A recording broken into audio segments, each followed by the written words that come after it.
kami mengucap syukur Tuhan atas kasih karunia, anugerah, pimpinanmu. Saat ini kami dapat hadir, memuji, menyembah, menerima firman daripada Tuhan. Kuasai kehidupan kami, kuasai tubuh roh jiwa kami Tuhan, untuk menerima firman-Mu dengan jelas. Buka hati kami, supaya firman itu masuk di dalam setiap hati kami, mengubah kehidupan kami. Berkati Pak Tim yang akan berbicara firman-Mu pada pagi hari ini.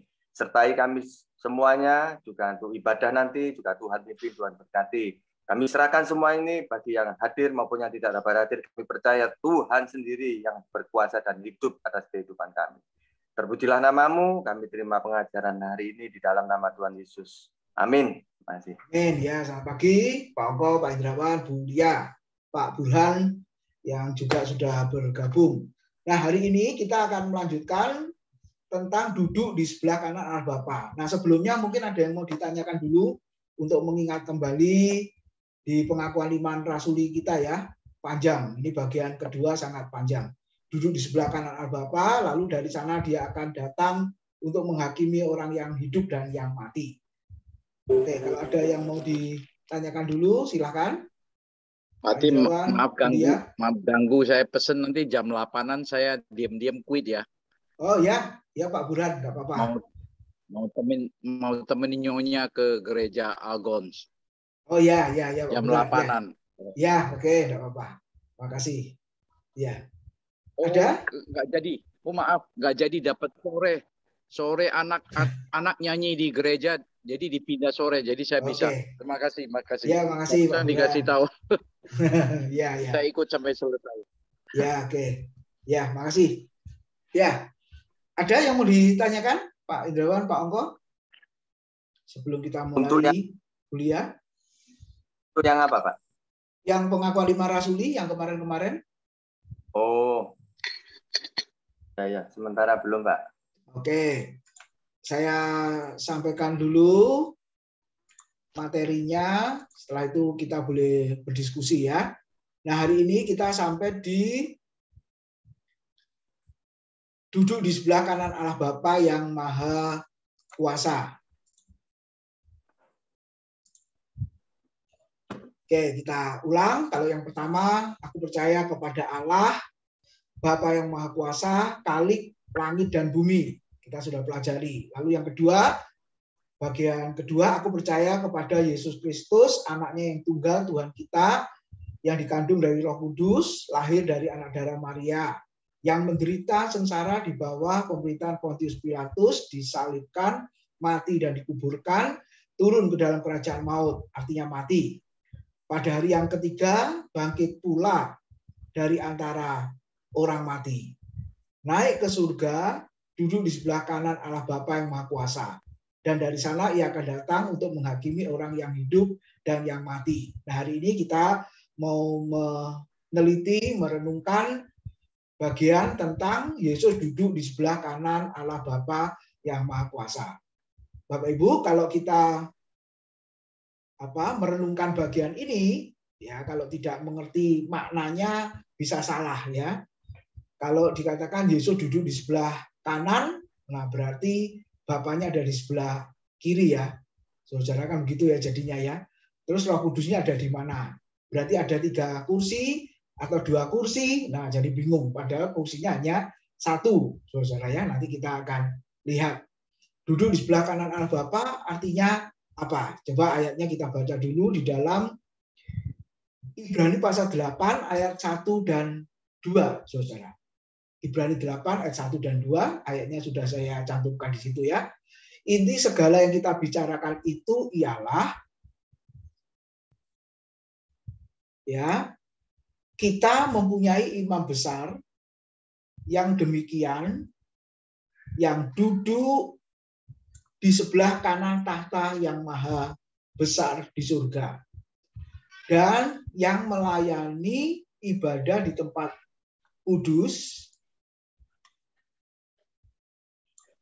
yaitu di dalam kemah sejati yang didirikan oleh Tuhan dan bukan oleh manusia. Perhatikan ayat 1-nya, inti segala yang kita bicarakan itu ialah, nah, penulis surat Ibrani ya, menekankan bahwa intinya di dalam surat Ibrani itu ada charger lagi di meja. Bapak taruh. Oh. Ya, kita mempunyai imam besar yang demikian yang duduk di sebelah kanan tahta yang maha besar di surga. Perhatikan, yang duduk di sebelah kanan tahta yang maha besar di surga. Nah, apa maksudnya, saudara-saudara? Duduk di sebelah kanan Allah Bapa.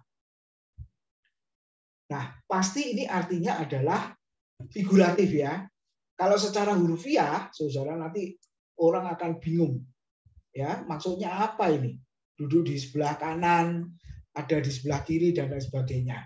Nah, kalau kita melihat di dalam bagian ini, saudara, pasti artinya adalah secara figuratif. Jadi yang pertama, arti duduk di sebelah kanan Allah Bapa adalah bahwa korban persembahan diri Yesus diterima oleh Allah.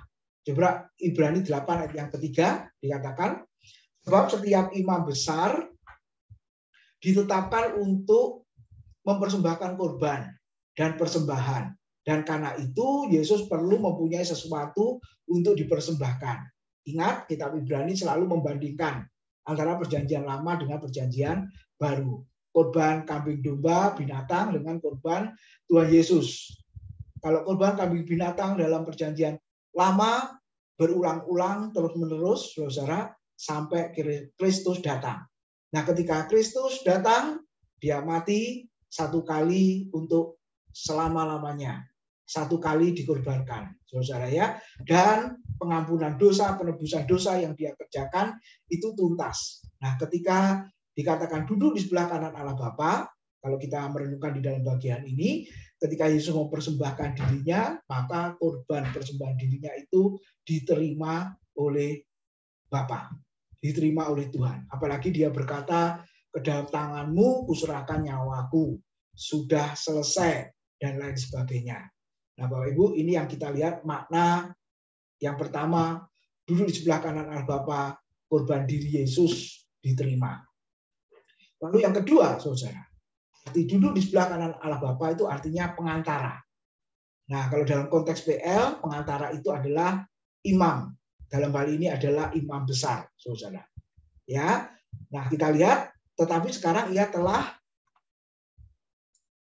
mendapat suatu pelayanan yang jauh lebih agung karena ia menjadi pengantara, kata Yunaninya mesites atau mediator, dari perjanjian yang lebih mulia yang didasarkan atas janji yang lebih tinggi.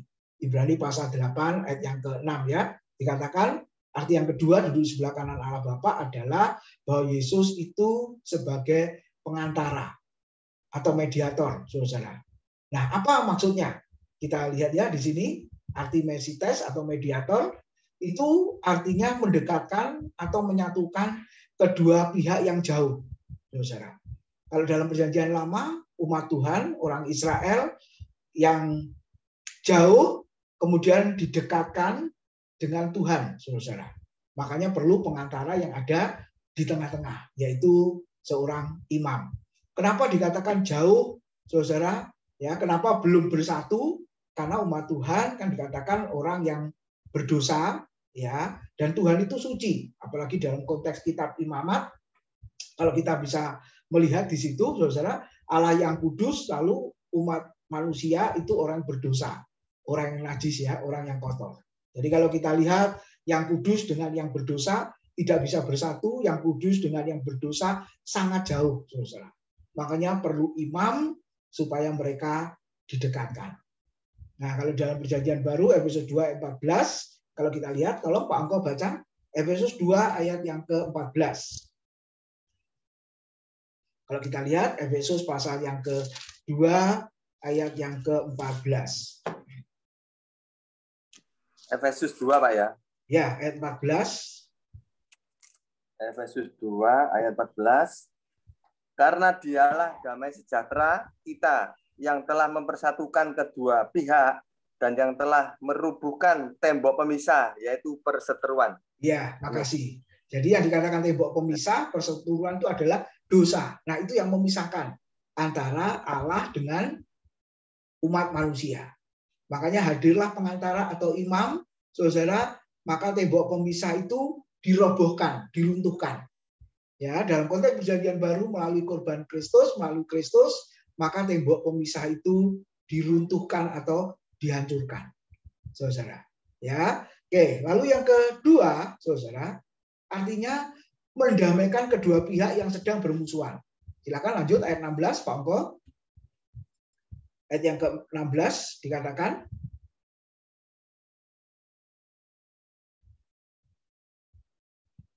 Efesus 2 ayat yang ke-16 di bawahnya. Masih mute. Ya, 16. Dan untuk memperdamaikan keduanya di dalam satu tubuh dengan Allah oleh salib, dengan melenyapkan perseteruan pada salib itu. Ya, Amin. terima kasih. Kita lihat, dan untuk memperdamaikan keduanya di dalam satu tubuh dengan Allah oleh salib, dengan melenyapkan perseteruan pada salib itu. Jadi saudara, kalau kita lihat mendamaikan kedua belah pihak itu tugasnya imam, pengantara atau wasit ya saudara. Kalau kita lihat suatu pertandingan sepak bola atau apa kan ada wasitnya.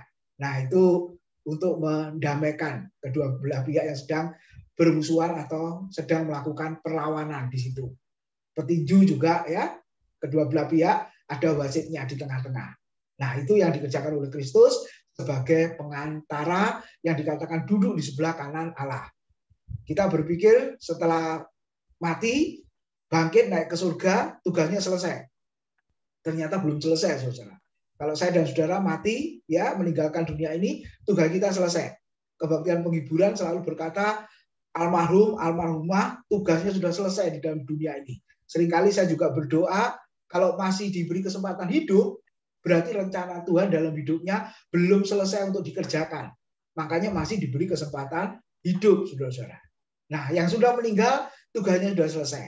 Ya, enak, sudah mendapatkan mahkota, pahala, dan lain sebagainya. Tapi Kristus ketika dia ada di surga, duduk di sebelah kanan Allah Bapa, bukan diam-diam, enak-enakan, tidak, saudara, tapi masih bekerja, yaitu yang ketiga, mendoakan umatnya. Ya, itu yang sudah dikerjakan oleh Kristus. Lalu arti yang ketiga dari duduk di sebelah kanan Allah adalah Kristus memperoleh kemenangan yang mutlak. Saudara, dalam kondisi peperangan, saya cari gambarnya, saudara, maka menang mutlak ya dari kedua belah pihak yang sedang bermusuhan, lalu menang. Nah, raja yang menang itu saudara duduk di sebelah kanan, ya diberi kehormatan. Itu artinya. Coba kita lihat Mazmur 21 ayat 2, latar belakangnya ya. Tuhan, karena kuasa-Mu lah raja bersukacita, betapa besar kegirangannya karena kemenangan yang daripadamu. Nah, raja bersukacita, saudara. Sehingga digambarkan duduk di sebelah kanan karena dia mengalami kemenangan. Lalu berikutnya, saudara, Mazmur 110 ayat 1. Nah, ini bicara tentang Kristus ya. Mazmur Daud, demikianlah firman Tuhan kepada Tuanku, duduklah di sebelah kananku sampai kubuat musuh-musuhmu menjadi tumpuan kakimu. Nah, ini bicara tentang Kristus yang nanti, saudara, suatu saat ketika mengalami kemenangan, Daud melihat jauh ke depan, maka digambarkan apa? Duduk di sebelah kanan Allah Bapa. Lalu yang keempat, arti duduk di sebelah kanan itu apa?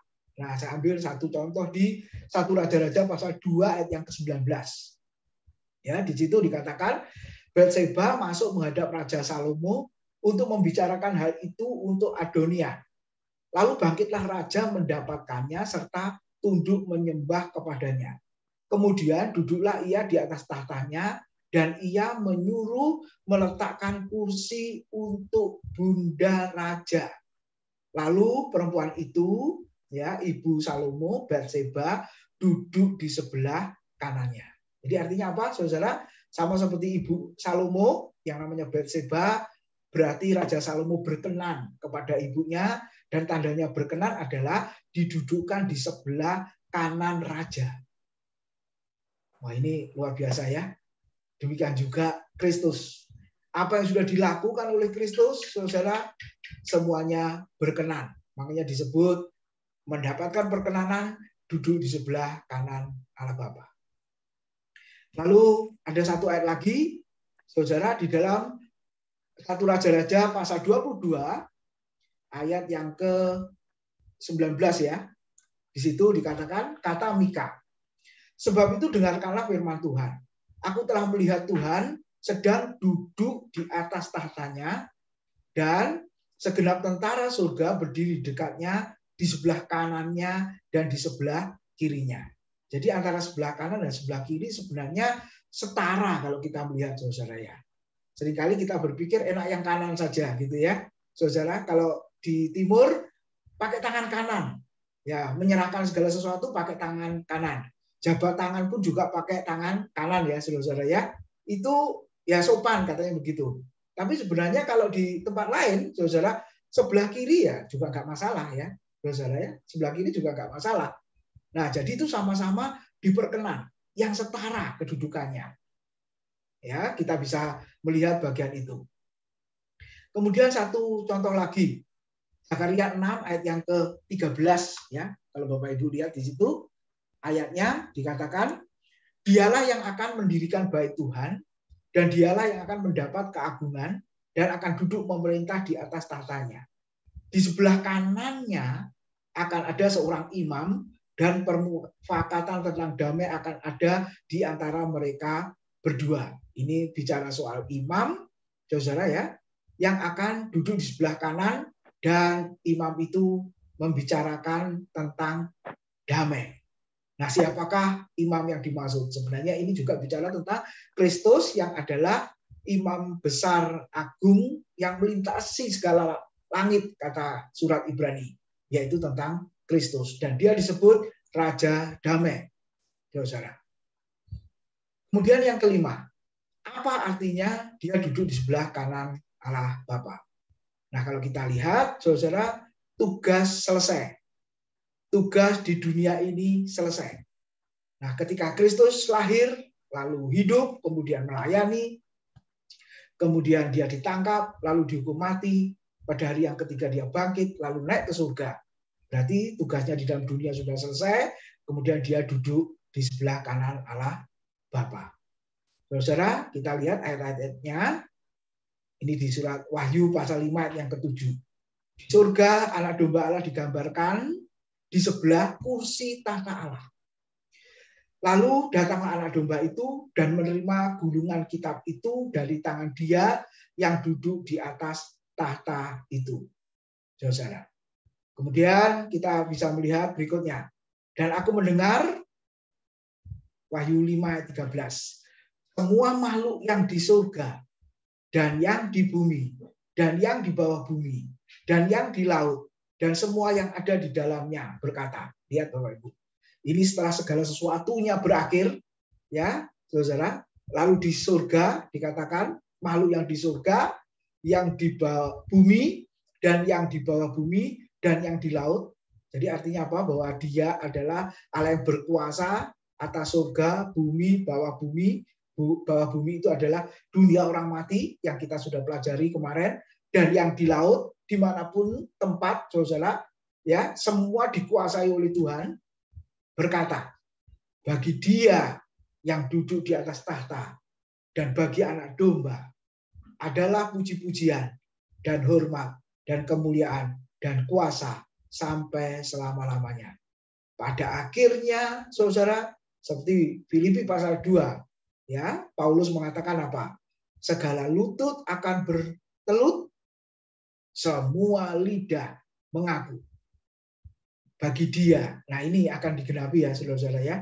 Apa yang dikatakan Paulus nanti, saudara, waktu dia datang kembali, dia duduk di sebelah kanan Allah yang menunjukkan bahwa tugasnya di dunia ini selesai, maka pujian, kemuliaan, kehormatan akan keluar dari semua mulut. Saudara, penyembahan akan dilakukan oleh semua orang dengan lututnya menyembah bahwa dia Allah dan anak domba Kristus layak menerima pujian, kehormatan, kemuliaan, dan kuasa sampai selama-lamanya. Oke, ada ayat lagi. Wahyu 6 ayat 16 dikatakan. Dan mereka berkata kepada gunung-gunung dan kepada batu-batu karang itu, runtuhlah menimpa kami, dan sembunyikanlah kami terhadap Dia yang duduk di atas tahta dan terhadap murka anak domba itu.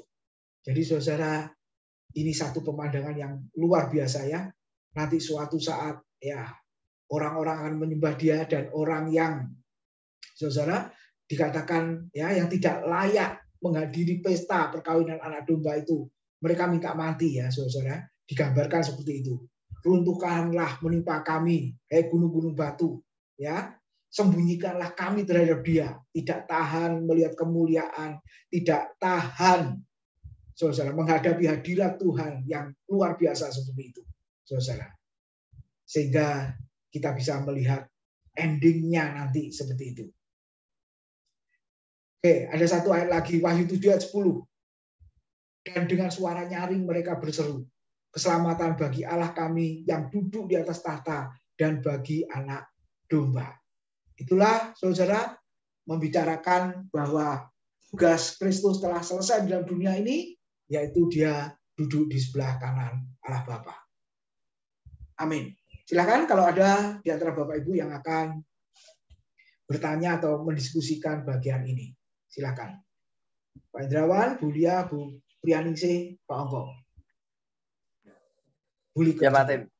Ya. Saya kemarin lusa itu omong-omong sama orang yang dalam tuh belum dalam Kristus. Ya. Ternyata satu kesulitannya Pak Tim. Persis dengan yang sekarang dibicarakan kita ini, mungkin ya nanti ada jawaban. Saya bicara, dia akan tanya siapa Yesus itu kan. Nah, kita akan bicara yang paling sulit adalah 100% manusia, 100% Tuhan. Kan begitu Pak Tim ya? Iya. Makna itu yang paling sulit diterima orang Pak Tim. Kalau saya baca di yang mana yang sulit diterima Pak? 100% manusia, 100% Tuhan. Memang begitu. Ya. Nah, yang kalau saya baca di Matius, saya cari itu Matius yang mulai 63 ini ya, Pak Tim. Tetapi Matius 26, 63. Kayak gini, tetapi Yesus tetap diam. Lalu kata imam besar itu kepadanya, demi Allah yang hidup, katakanlah kepada kami, apakah engkau Mesias? Nah, orang Yahudi pun juga bingung ya, Pak Tim ya. Allah atau kan juga bingung. Sama dengan manusia sekarang yang belum percaya kan gitu Pak Tim. Anak Allah atau tidak. Nah, Yesus cuma menjawab, engkau telah mengatakannya, akan tetapi aku berkata kepadamu, mulai sekarang kamu akan melihat anak manusia duduk di sebelah kanan yang maha kuasa. Seperti pengakuan manusia. Dan datang langit. Berarti kan Yesus ini juga 100% manusia, juga 100% Tuhan. Nah, sekarang maknanya Pak Tim, apakah Yesus itu menunjukkan itu bahwa segala otoritas itu berada di tangannya Dia, Pak Tim. Meskipun Dia 100% manusia, kira-kira. Apakah begitu, Pak Tim? Iya, pertanyaan yang bagus ya. Mungkin Pak Indrawan akan menjawab dulu, menanggapi ini. Oke. Bu Lia, silakan. Bu Pri. Ya, kita sharing aja. Iya. Kalau saya ngajar di SET modelnya begini ya. Sebelum dosennya menjawab, saya beri kesempatan yang lain jawab dulu. Ya, ini kuliah doktoral ini sebenarnya. Oke, kalau ada silakan, saudara. Memang ini ya sekali lagi keunikan. Kenapa Pak? Keunikan. Iya, makanya.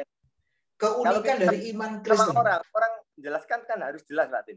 Dia kepingin tahu kalau mendalam, dia mau berubah menjadi ikut Tuhan, kan kita menjelaskannya itu harus jelas. Wow, gitulah ini. Ini yang kadang betul. Menjelaskannya. Ya. Oke. Jadi kalau kita lihat, saudara, ini keunikan ya, salah satu keunikan dari iman Kristen. Sebab kalau iman Kristen nggak unik, maka apa bedanya Kristen dengan yang non Kristen, saudara? Nah, karena unik itulah, artinya unik itu tidak ada yang dimiliki oleh yang lain. Saudara. Manusia juga Allah. Memang istilah 100% itu bukan bahasa Alkitab ya. Bapak Ibu tidak akan ketemu ayat yang mengatakan Yesus 100% manusia, 100% Allah. Enggak ada. Makanya kalau saya mengajar, saya juga mengatakan pada murid saya, hindari kata 100%. Sebab ketika disebut 100% nanti ada saat-saat kurang dari 100%. Saudara. Iya toh? Jadi kurang dari 100% berapa? Bukan 90%, bukan 80%. 0. Bapak Ibu. Itu bahasa Paulus di Filipi pasal 2 ya. Dan dia telah mengosongkan dirinya. Kosong atau 0. Betul? Nah, artinya kosong atau 0 ini juga figuratif. Artinya apa? Bahwa Yesus itu sebagai manusia. Allah yang sempurna lalu menjadi manusia. Saudara, itu artinya 0. Bukan hanya menjadi manusia, Paulus menggambarkan di Filipi pasal 2 menjadi hamba. Lebih rendah lagi ya. Manusia segambar serupa dengan Allah, tapi kalau status sosial lebih rendah lagi yaitu sebagai hamba. Dan dikatakan apa? Hamba sudah rendah. Hamba itu sudah hina sekali. Tapi dikatakan mati, lalu matinya di atas kayu salib. Ini lebih hina lagi. Karena kematian di atas kayu salib itu kematian yang mengerikan, kematian yang memalukan, kematian untuk seorang penjahat. Jadi lebih baik kita mengatakan dia sepenuhnya. Ya, dia adalah Allah, atau dia adalah Allah, dia adalah manusia, tapi dua natur yang lalu kita sudah belajar untuk mengingat kembali ya, dua natur, dua sifat, kealahan dan kemanusiaan itu terdapat di dalam satu pribadi, yaitu pribadi Kristus.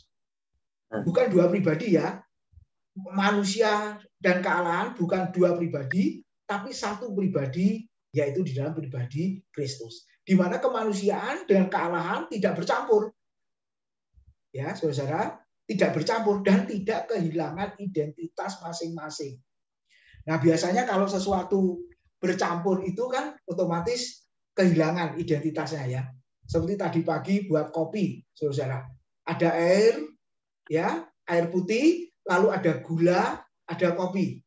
Betul? Lalu kasih susu lagi, saudara. Lalu Bapak Ibu aduk, bercampur itu namanya. Lalu kita minum, rasanya nikmat sekali. Lalu ketika sudah bercampur, ayo kita pilih lagi. Airnya kita sendirikan, air putih yang bersih tadi. Lalu kopinya kita sendirikan, susunya kita sendirikan, gulanya kita sendirikan. Bisa nggak, saudara? Nggak bisa, karena sudah bercampur. Nah, bayangkan kalau kealahan dan kemanusiaan Kristus bercampur, saudara, maka sulitnya apa? Kristus tidak bisa mati. Ketika Yesus menderita, Yesus tidak akan merasakan penderitaan. Wong Allah kok bisa menderita. Betul, saudara? Nah, makanya kealahan dan kemanusiaan Kristus itu tidak bercampur. Tidak kehilangan identitas kealahan, identitas kemanusiaannya. Sehingga ketika dia dianiaya, dia merasakan aniaya, merasakan penderitaan itu. Saudara. Nah, itu keunikan. Jadi yang pertama kita harus jawab, kalau orang bertanya seperti itu ya, itu keunikan iman Kristen. Saudara. Penjelasannya seperti ini tadi. Nah, ketika di hadapan imam besar tadi Matius 26 ayat 63-64 ya, ini tidak bisa dilepaskan. 63-64. Imam besar bertanya, demi Allah yang hidup, katakanlah kepada kami apakah engkau Mesias? Lalu ditambah lagi apa? Anak Allah atau tidak? Saudara. Mesias saja sudah kuat. Karena Mesias dijanjikan oleh Nabi Perjanjian Lama. Dan mereka semua berharap tentang hadirnya, datangnya Mesias itu. Ya memang celakanya konsep berpikirnya tentang Mesias kan berbeda, saudara. Mereka berpikir Mesias secara politis, ya, yang bisa membebaskan bangsa Yahudi dari penindasan Roma pada zaman itu. Tapi kehadiran Mesias bukan secara politis, tapi secara rohani. Oke, mereka tidak paham itu. Lalu yang kedua, istilah anak Allah. Masih ingat, saudara? Kalimat atau kata anak Allah ini muncul di mana sih, saudara? Ini bukan sekedar gelar ya.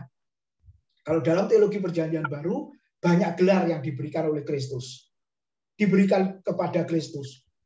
Anak Allah, anak manusia, anak Daud, anak Abraham, betul ya? Mesias, Juru Selamat, Tuhan, Kristus, macam-macam, saudara. Tapi anak Allah muncul pertama kali, kalau saudara lihat, di mana? Dan siapa yang mengatakannya? Dan apa artinya anak Allah itu sendiri, saudara? Sampai waktu mati pun, tentara Roma yang di bawah kayu salib itu mengakui, sungguh dialah orang benar, sungguh dialah anak Allah. Siapa pertama kali yang mengatakan bahwa anak yang kau lahirkan nanti akan disebut anak Allah yang maha tinggi? Malaikat. Siapa itu? Iya, malaikat ya. Di dalam Lukas pasal 1, saudara. Perkataan malaikat, bukan manusia loh, saudara-saudara. Jadi yang mengatakan Yesus adalah anak Allah yang terpuji, anak Allah yang maha tinggi, malaikat, saudara-saudara. Ya, oke. Jadi kalau kita melihat di dalam bagian ini, saudara, kita bisa merenungkan istilah atau sebutan anak Allah itu bukan sekedar gelar, tapi mau menunjukkan bahwa anak Allah adalah Allah itu sendiri. Lalu yang kedua, perkataan dari Bapa di surga ketika Yesus dibaptis keluar dari air. Saudara, firman Tuhan mengatakan apa? Inilah anakku yang kukasihi, kepadanya lah aku berkenan. Jadi saudara, kita bisa melihat ini keagungan dari teologi Kristen, keunikan dari teologi Kristen. Nah, ketika Yesus diam, kemudian ada kalimat yang muncul keluar dari mulutnya, ayat 64 ya, jawab Yesus, engkau telah mengatakannya. Ini bukan satu kali Yesus mengatakan begitu ya. Ketika orang banyak mengatakan engkau Mesias, engkau anak Allah, engkau Kristus itu, engkau yang dijanjikan oleh perjanjian lama, Yesus selalu berkata, engkau telah mengatakannya, engkau telah mengatakannya, engkau telah mengatakannya. Artinya apa? Saudara, artinya adalah ya sungguh benar. Memang Yesus tidak pernah berkata, aku benar, Mesias, akulah Tuhan, akulah Kristus, akulah anak Allah. Memang dia nggak pernah ngomong begitu, saudara. Ya, tapi orang lain yang mengatakan, dan Yesus mengkonfirmasi dengan kalimat, engkau telah mengatakannya. Artinya apa? Bahwa ya sungguh benar pengakuan atau ucapanmu itu. Saudara. Nah, seringkali ditanya, apa buktinya bahwa Yesus itu Allah, Yesus itu Tuhan? Saudara, apakah perlu dibuktikan kealahan dan ketuhanan Kristus itu? Kalau perlu dibuktikan, saudara, berarti jangan-jangan dia bukan Allah, bukan Tuhan yang benar, tapi Allah dan Tuhan ciptaan manusia. Saudara. Nah, sama seperti fitnahnya orang-orang non-Kristen itu ya. Oh, dia dijadikan Tuhan abad ketiga. Ketika Kaisar jadi Kristen, lalu kekristenan menjadi agama negara. Kristus dijadikan Tuhan. Loh, saudara-saudara, kalau pengakuan manusia Kristus adalah Tuhan, jangan-jangan dia bukan Tuhan. Dijadikan Tuhan memang iya. Akhirnya kan begitu, saudara. Tapi pernyataan Yesus adalah Tuhan, Yesus adalah Allah, tidak perlu dibuktikan, saudara, tidak perlu, saudara, ada ayat yang mengatakan kalimat yang keluar dari mulut Yesus, aku adalah Tuhan, akulah Allah, sembahlah aku. Nggak ada, saudara. Karena kealahan Kristus tidak diperlukan bukti dari manusia. Itu, Pak Angko. Silakan yang lain bisa menanggapi. Iya, jadi gini Pak Tim. Makanya kan ayat 65 itu kan imam besar itu setelah Yesus mengatakan itu anak manusia, kan dia mengoyakkan pakaiannya, dia kan nggak percaya. Berarti kan dianggap berdosa. Karena kan tidak ada bukti tadi yang Pak Tim katakan. Kan tidak perlu membuktikan kan gitu Pak Tim. Iya, betul. Betul. Tapi sebenarnya dari otoritasnya itu juga tanda-tandanya kan ada Pak. Ya, Yesus pun itu kan sudah ada otoritasnya Tuhan juga. Buktinya dia bisa ngusir setan Pak. Betul. Dia betul. Termasuk satu tandanya. Kalau kita memakai iman mungkin kita tahu. Kalau orang tidak pakai kan susah ya Pak. Betul. Apakah itu? Ya, terima kasih. Jadi itu salah satu bukti sebenarnya. Bukan hanya tanda, tapi bukti. Karena kalau dibilang nabi atau manusia, saudara, apakah ada nabi atau manusia yang seperti Kristus ketika hidup di dalam dunia? Kalau nabi perjanjian lama memang ada pernah melakukan mujizat, betul ya? Kristus apalagi melakukan banyak mujizat, saudara. Jadi ini bukan sekedar manusia atau sekedar nabi saja, saudara, atau sekedar rasul saja. Walaupun rasul juga pernah melakukan mujizat ya, Paulus, Petrus, dan lain sebagainya. Di surat Ibrani satu-satunya Yesus disebut rasul juga, saudara-saudara. Tapi kita bisa melihat bahwa apa yang dilakukan oleh Yesus itu lebih daripada nabi, rasul, atau manusia yang lain yang Kristus telah lakukan. saudara. Ya. Jadi kita bisa melihat di situ imam besar akhirnya marah dan imam besar menuduh Yesus telah menghujat Allah. Bukan menghujat, memang itu pernyataan yang menunjukkan bahwa dia benar-benar Allah.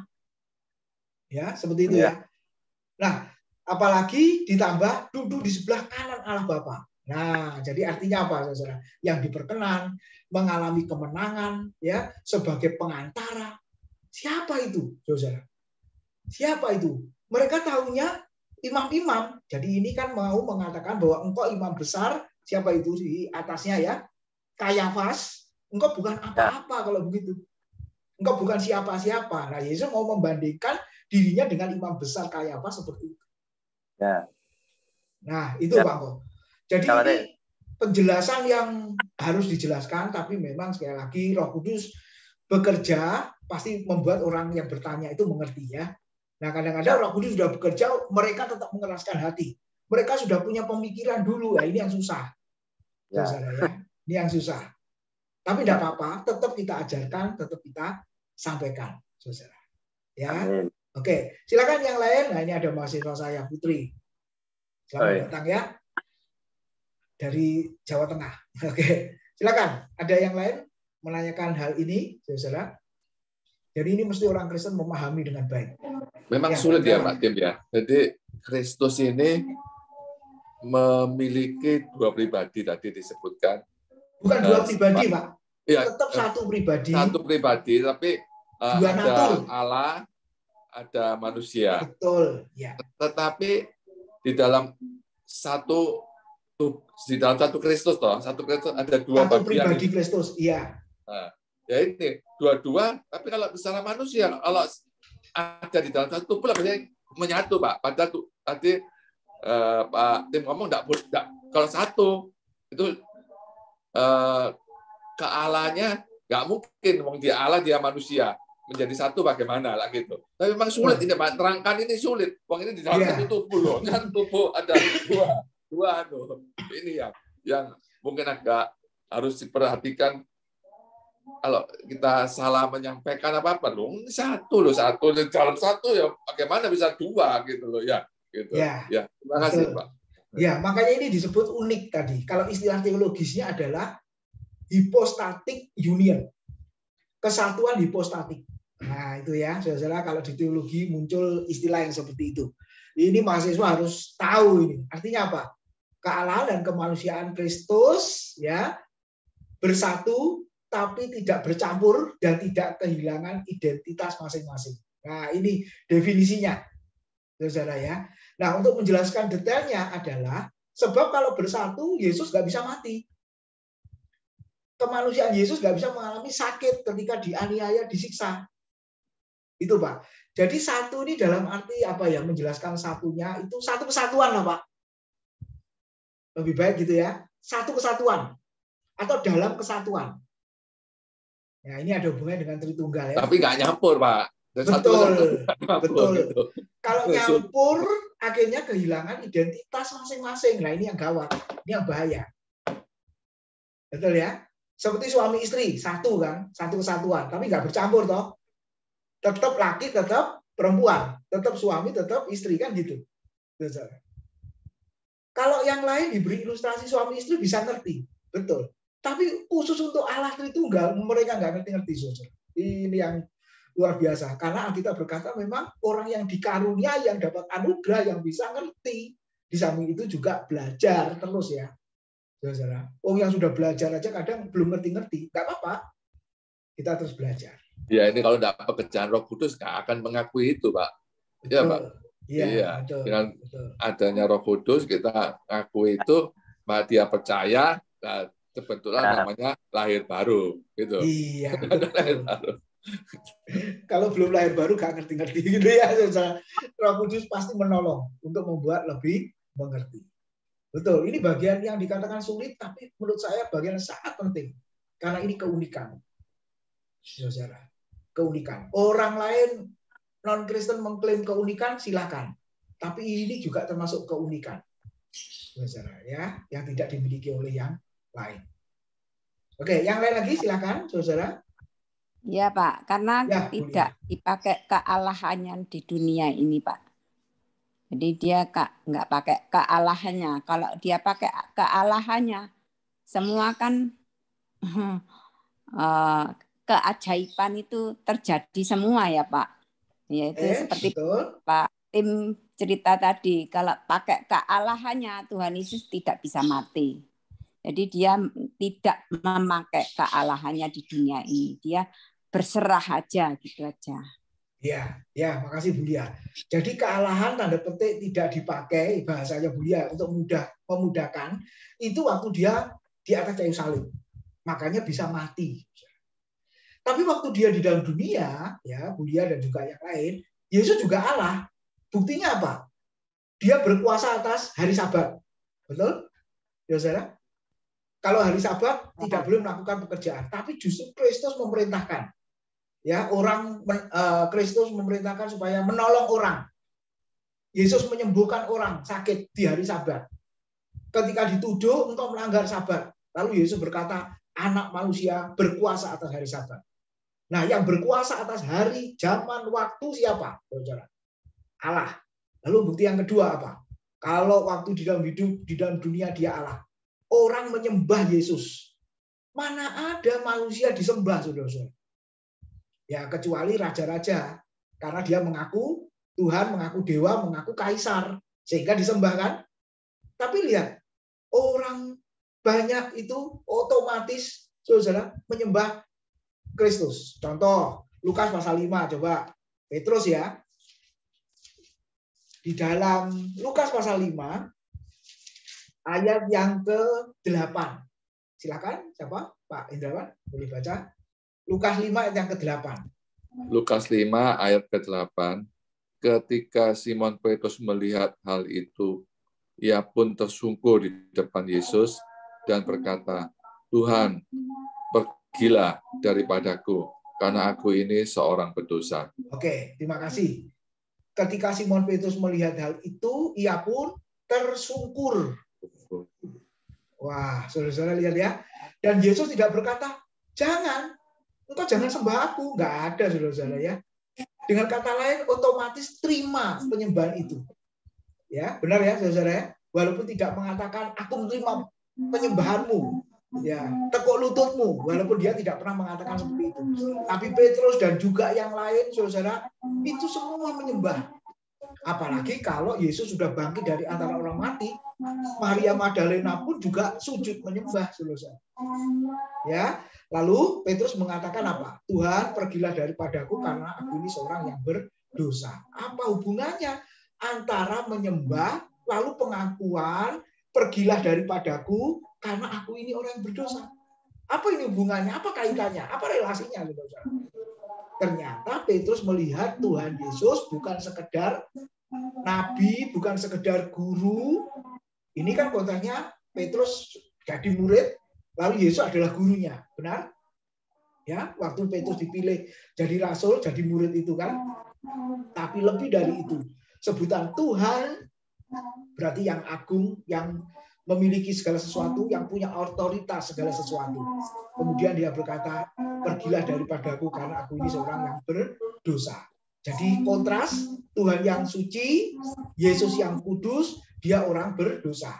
Tidak layak. Jadi artinya apa? Ini hubungannya antara Tuhan yang kudus dengan Petrus yang berdosa. Wah, ini saudara-saudara. Kalau kita melihat ya. Jadi jangan besok di surga semua orang bertekuk lutut, semua lidah mengaku. Tapi waktu Yesus di dalam dunia pun sudah menerima penyembahan, menerima pengakuan itu. Nah, ini bukti bahwa dia adalah Allah. Melakukan mujizat demi mujizat, nah itu juga dilakukan, ya, bukan sembarang manusia, pasti Allah beserta dia. Ya, itu. Jadi kealahannya juga ada ya, saudara. Kealahannya juga nampak waktu Kristus hadir di dalam dunia ini. Memang kalau kita bicara Kristus, wah ini sebenarnya panjang lebar, saudara. Makanya pengakuan 5 rasul di bagian yang kedua ini itu ringkasan dari yang panjang lebar itu, saudara. Ya, oke, silakan yang lain. Jadi gini aja Pak Tim, kita sebagai orang percaya, kalau saya mikir enak itu tadi kan penjelasan semua Pak Tim dengan teman-teman itu kan intinya gini, kita sebagai orang percaya Yesus kan belakangan Allah Bapa, berarti kita kan juga bisa ada akses ke Allah Bapa, kan sama kan, karena dia kan sudah di sebelah kanan, makanya bisa jadi satu. Kalau nggak di kanan nanti kan nggak bisa akses ke Bapak juga kan gitu. Iya betul. Jadi ini menunjukkan bahwa pengantaranya itu adalah Kristus dan bukan yang lain. Betul. Ya, Kristus dan bukan yang lain. Karena itu melihat latar belakangnya dalam Perjanjian Lama, para imam itu pengantaranya. Ya, para imam itu pengantaranya. Tapi setelah di dalam Perjanjian Baru, saudara, Kristus yang adalah imam besar yang melintasi segala langit. Coba kita baca 1 Yohanes pasal 2. Silakan Pak Ongko. 1 Yohanes pasal 2 ayat 1 dan 2. 1 Yohanes 2 ayat 1 dan 2.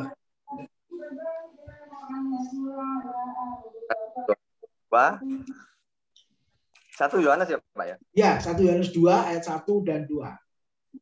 Demikian, anak-anakku, hal-hal ini kutuliskan kepada kamu supaya kamu jangan berbuat dosa. Namun jika seorang berbuat dosa, kita mempunyai seorang pengantara kepada Bapa, yaitu Yesus Kristus yang adil. Ayat 2. Dan ia adalah pendamaian antara dosa kita dan bukan untuk dosa kita saja, tetapi juga untuk dosa seluruh dunia. Amin. Ya, terima kasih. Ayat 1 ya, jelas sekali. Ya. Supaya kamu jangan berbuat dosa. Nah, ini anak-anakku, anak-anak Tuhan ya, saudara, anak rohaninya dari Rasul Yohanes ini ya, karena Rasul Yohanes sudah tua ketika menulis surat ini, makanya jemaat orang percaya ini disebut anak-anaknya.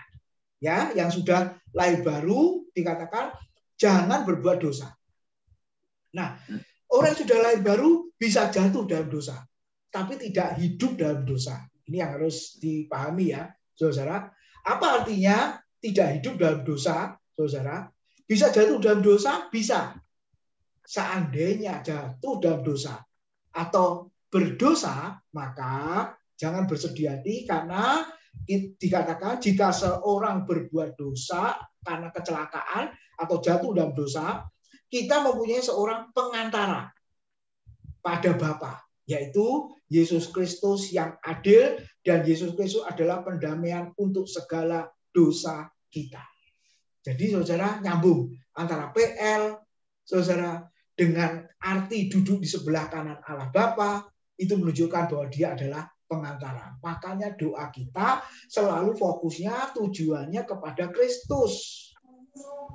Karena ingat, duduk sebelah kanan Allah Bapa tadi salah satunya artinya adalah mendoakan, ya, saudara, mendoakan. Artinya mendoakan di sini adalah membawa ya doa umat Tuhan itu kepada Kristus lalu disampaikan kepada Bapa. Gambarannya begitu ya, saudara. Itu arti dari pengantara. Dan ingat di bagian yang lain, aku dan Bapa adalah satu. Ya, ada ya, Yohanes ya, saudara. Aku dan Bapa adalah satu. Itu artinya mau menunjukkan satu sisi. Ya ini paradoksnya ya. Pengantara lalu ada Bapa. Seolah-olah ada dua. Tapi di bagian yang lain, aku dan Bapa adalah satu. Satu, saudara. Nah, sekali lagi memang ini tidak mudah bisa diterima begitu saja. Tapi orang dapat kasih karunia yang bisa memahami itu. Jadi ini keunikan lagi ya, saudara. Pengantaranya bukan yang lain. Pengantaranya adalah Kristus itu sendiri. Oke, itu Pak Angko. Silakan mungkin yang lain bisa berkomentar. Silakan, Bapak Ibu.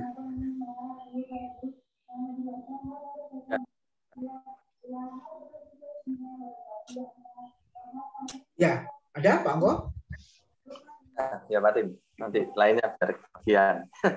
Oke, silakan. Ini agak yang menyimpang sedikit ya. Tadi Pak Tim ngomong Tuhan Yesus mati dan dia duduk ke surga dan duduk di sebelah kanan Allah Bapa ceritanya. Dan tugasnya dia salah satunya mendoakan kita. Ya Pak? Iya. Halo? Ya Pak, ya. Jadi salah satu tugas Yesus ada di surga ini mendoakan kita. Ya betul ya Pak Tim ya? Iya. Iya. Ya, mendoakan kita. Saya mau tanya, nah kita ini orang percaya, ya, setelah mati, itulah kita yakin bahwa kita ini langsung ke surga, enggak ke dunia lainnya gitu ya, titipan atau penantian enggak, langsung kita ke surga. Kita kira-kira sekarang ini tugas kita, sebelum Tuhan datang kedua kalinya dan kita diangkat, tubuh kemuliaan kita diangkat nantinya menjadi tubuh kemuliaan. Kira-kira tugas kita ini apa setelah mati ini, Pak? Tugas kita. Karena itu apa kira-kira? Oke. Nah, kita harus persiapkan. Jadi bakalnya nanti ini tugas kita ini kalau kita mati ini apa gitu, Pak? Gitu. Oke. Pertanyaan bagus sekali ya.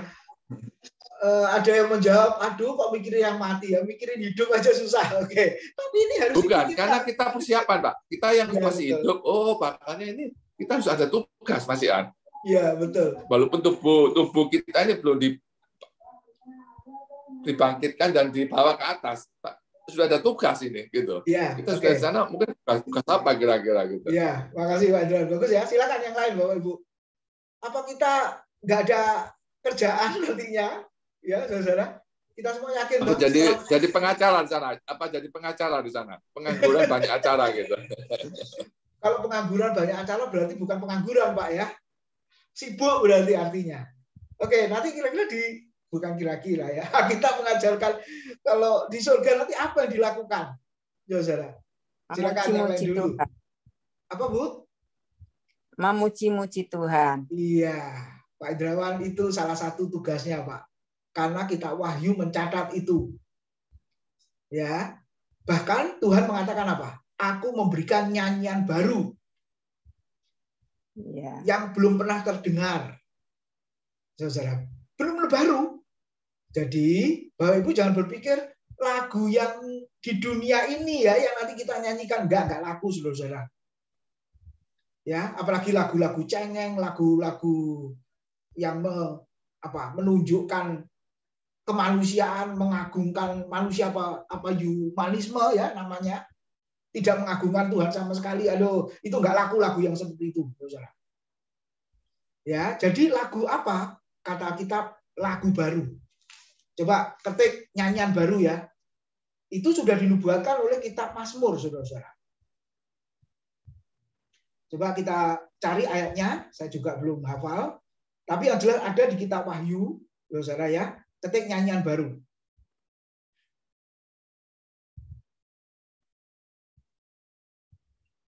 Di Mazmur banyak ya. Mazmur 33, Mazmur 40, tapi saya mau menunjukkan yang Wahyu saja. Wahyu 5 ayat 9 dan Wahyu 14 ayat 3. Ya. Coba Wahyu 5 ayat 9. Silakan, siapa mau baca? Julia bisa baca. Wahyu 5 ayat 9 ya. Ya, dan 14 ayat 3. Ya. Dan mereka menyanyikan suatu nyanyian baru katanya. Engkau layak menerima gulungan kitab itu dan membuka meterai-meterainya. Karena engkau telah disembelih dan dengan darahmu engkau telah membeli mereka bagi Allah dari tiap-tiap suku dan bahasa dan kaum dan bangsa. Ya, 14 ayat 3. 14 ayat 3. 14 ayat 3 berbunyi, mereka menyanyikan suatu nyanyian baru di hadapan tata dan di depan keempat makhluk dan tua-tua itu, dan tidak seorang pun yang dapat mempelajari nyanyian itu selain daripada 144.000 orang yang telah ditebus dari bumi itu. Oke, nyanyian baru ya. Kalau saudara tanya yang seperti apa lagunya, belum tahu lagunya seperti apa. Nah, jangan sampai seperti ayat yang ke-9, nyanyian barunya bunyinya engkau layak menerima itu tadi ya, mengambil kitab. Lalu dikatakan engkau layak menerima segala pujian dan lain sebagainya. Bukan. Terjemahan literal bunyinya begini, saya bacakan. Dan mereka menyanyikan nyanyian baru sambil berkata. Jadi ada dua ya. Betul? Nyanyi nyanyian baru, kemudian sambil berkata. layaklah engkau untuk mengambil kitab itu dan membuka meterai-meterainya, sebab engkau sudah disembelih dan dengan darahmu engkau sudah membeli kami bagi Elohim dari setiap suku dan bahasa dan kaum dan bangsa. Jadi menyanyikan nyanyian baru sambil mengucapkan engkau layak menerima pujian, kemuliaan dan lain sebagainya. Nah, nyanyian barunya seperti apa? Kita masih belum tahu. Lalu pasal 14 ayat yang ketiga dikatakan, dan mereka sedang bernyanyi seperti sebuah nyanyian baru di hadapan tahta dan di hadapan keempat makhluk hidup dan para tua-tua itu. Dan tidak seorang pun yang sanggup mempelajari lagu itu atau nyanyian baru itu selain 144.000 orang itu yang sudah ditebus dari bumi. 144.000 ini simbolis, artinya jumlah orang yang dipilih, orang pilihan Tuhan yang sudah genap, yang masuk surga. Jadi bukan secara literal 144.000 ya, orang seperti pahamnya saksi Yehova. Jadi ini orang pilihan, saudara, yang masuk surga. Saudara, dan jumlahnya genap. Jumlahnya lengkap, jumlahnya utuh. Mereka yang menyanyikan nyanyian baru. Itu salah satu tugasnya. Salah dua ada lagi, saudara. Kita Wahyu mencatat tugas kita nanti adalah memerintah bersama dengan Kristus. Wahyu pasal 20 ya. Memerintah bersama dengan Kristus. Saudara jangan bertanya, sing diperintah siapa, Pak? Nah, ini bahasa saja, artinya pemerintah bersama Kristus itu berarti kita bersama-sama dengan Kristus. Saudara. Makanya Yesus pernah berkata di Yohanes 14 ya, aku pergi ke sana untuk menyediakan tempat bagimu, supaya di tempat di mana aku berada, kamu pun berada. Bersama dengan Kristus, Pak. Digambarkan memerintah. Tapi tidak boleh pikiran memerintah seperti pikiran memerintah di dunia ya. Punya anak buah yang diperintah-perintah begitu. Bukan, saudara. Sebab kalau sudah masuk surga, kata Alkitab, mereka semua sudah menjadi raja-raja dan imam-imam. Jadi sudah nggak ada lagi yang diperintah. Nah, ini bahasa saja. Saudara, ya, bahasa figuratif yang menunjukkan kita bersama dengan Kristus. Digambarkan kita adalah raja-raja dan imam-imam yang layak, gitu ya, ada di surga. Mungkin Bapak Ibu bisa temukan yang lain lagi di surat Wahyu. Gitu Pak Indrawan. Jadi yang sudah ketemu memuji Tuhan dengan nyanyian baru, yang kedua memerintah atau tinggal bersatu dengan Kristus, ya, di surga. Itu langsung Pak ya, berarti waktu orang percaya meninggal sudah langsung. Tugasnya itu langsung ya. Langsung Pak, langsung. Karena kita lihat di Wahyu pasal terakhir itu dikatakan, coba ini karena orang kadang berpikirnya, oh itu belum terjadi. Padahal coba lihat Wahyu 21 ayat 6. Nah ini kuncinya. Ya, oke. Setelah itu Putri ya, Pak sepertinya mau bertanya dia ya. Oke, Wahyu 21 ayat 6. Bisa dibaca? Wahyu 21 ayat 6, firman-Nya lagi kepada semuanya telah terjadi. Aku adalah Allah yang awal dan yang akhir, orang yang haus akan kuberi minum dengan cuma-cuma dari mata air kehidupan. Ya, ayat 6, firman-Nya lagi kepadamu semuanya telah terjadi.